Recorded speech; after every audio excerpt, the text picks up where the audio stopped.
नमस्कार। नमस्कार। जैसा कि हम देख रहे हैं कई दिनों से सोशल मीडिया के माध्यम से और काफ़ी जानकारी मिल रही है कि आज तक ये पूछना था आपसे कि किसान क्यों परेशान है? किसान परेशान इसलिए है क्योंकि उसको समय पर ना तो खाद मिल रही है, जी, ना दवाइयाँ मिल रही हैं जी, और चीज़ें महंगी होती जा रही हैं। उसकी अपनी फसल जब बिकने का नंबर आता है तब वो औने पौने दामों में बिकती हैं। जैसे इस बार धान 1500-1600 रुपये में बिका। जी, सोच कर देखो कि कितनी लागत आई जी। और इतने में बेच के वो क्या करेगा, कहाँ से सब लाएगा खर्चे। तो किसके लिए कोई उपाय या कोई संगठन अगर तैयार किया जाए किसान द्वारा तो क्या संभव हो सकता है?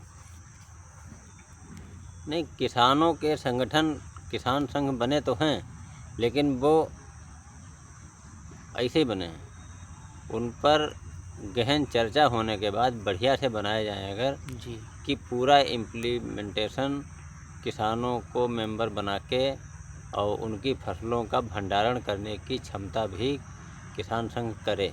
करे, ऐसा नहीं है कि किसान छोटे भी हैं तो किसान बड़े भी बड़े हैं। भी हैं, किसान इतने बड़े हैं कि पूरी इंडस्ट्री लगाने की क्षमता रखते क्षमता हैं रखते और बढ़िया लोग हैं। हैं। जी, लेकिन वो सबके सब अगर इसी बात पर आ जाएं जी, तो हर किसान का अनाज अपने ऐसा एक गोदाम सा बनाएं जी, जहां पर भंडारण हो जी, और समय आने पर अपनी कीमतों पर जी, बेचने के लिए सरकार को व्यापारियों को मजबूर कर दें। तो जी, ऐसा किया जा सकता है, जी। लेकिन उसके लिए बड़े एक ज़मीनी स्तर पर बड़ी एक मजबूत संगठन की ज़रूरत है। ज़रूरत है। जी, चर्चा होने के बाद जी, बढ़िया सा बने, जी, राजनीति उसमें ना शामिल हो, जी, जी, किसान अपने लिए करे। जी। जैसा हम कि जानते हैं कि किसानों के लिए ही सारे प्रतिबंध लगाए जाते हैं। लोग कहते हैं कि पराली जलाएँगे तो मुकदमा हो जाएगा और अगर मिल वाले ये धुआँ वगैरह ये निकल रहा है, इससे का प्रदूषण नहीं होगा क्या? तो सारे किसान ही ज़िम्मेदार हैं। देखो, होता ये है कि हम पहली बात किसान संगठित नहीं, जी, संगठन ज़रूर बने हैं लेकिन संगठित नहीं। जी, दूसरी बात ये है कि छोटे किसानों की संख्या ज़्यादा है। जी, उनकी आवश्यकताएँ उनको मजबूर करती हैं कि वो संगठन में शामिल नहीं हो पाते। उनको ज़रूरत पैसे की आज है जी, और मजबूरी है, फसल को बेचना है। जी, और जैसे सरकार कहती है पराली ना जलाई जाए, जी, ठीक है, लेकिन छोटा किसान पराली पराली को निस्तारित करने के लिए उसके पास कोई व्यवस्था है नहीं, व्यवस्था है नहीं तो तो क्या करे? क्या करें? और अगर वो किराए पर करवाता है तो उसका उसी भर को हो रहा है। क्या जी, खाएगा, क्या बचाएगा? क्या इस पर बचाएगा? ध्यान देने की ज़रूरत है, जी, क्योंकि भारत में छोटे किसानों की संख्या ज़्यादा है। जी, उनके पास ना तो ढंग के इम्प्लीमेंट्स हैं, ना साधन वगैरह बढ़िया नहीं हैं, हुँ, तो वो मजबूर हो जाता है।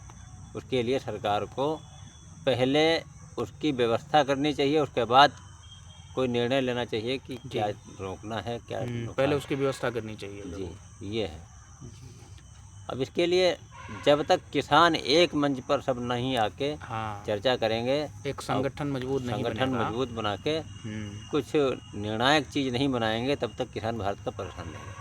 जी, और जो एमएसपी रेट भी तय होता है, वो भी किसान को नहीं नहीं, मिल वो पाता है। अगर संगठन बढ़िया सा बने, हुँ, चीज़ों को भंडारण करने की क्षमता उस संगठन के पास हो, जी, तो हमें लगता है कि फिर मजबूर कर देंगे कि हम इस भाव ही बेचेंगे, जी, आपकी आवश्यकता हो तो लो, नहीं तो हमारा हाँ, रखा हुआ है। रखा हुआ है। कतई ठीक उसी तरीके से जैसे हम लेने जाते हैं कुछ भी, तो हुँ, रेट दुकानदार के होते हैं दुकानदार के होते और हैं, हम बेचने जाते हैं तब भी दुकानदार के ही दुकानदार रेट के हैं। रेट होते हैं। तो इसलिए जब तक हमारे खुद के रेट नहीं होंगे हाँ, तब तक नहीं तब बनेगी तक कोई बात। फ़ायदा नहीं तो होगा। उसके लिए धरातल पर काम करने की ज़रूरत है, धरातल पर काम करने की ज़रूरत है, एक संगठन भी बनाना ज़रूरी है, बहुत ज़रूरी है। बहुत ज़रूरी है। हाँ, नमस्कार। नमस्कार।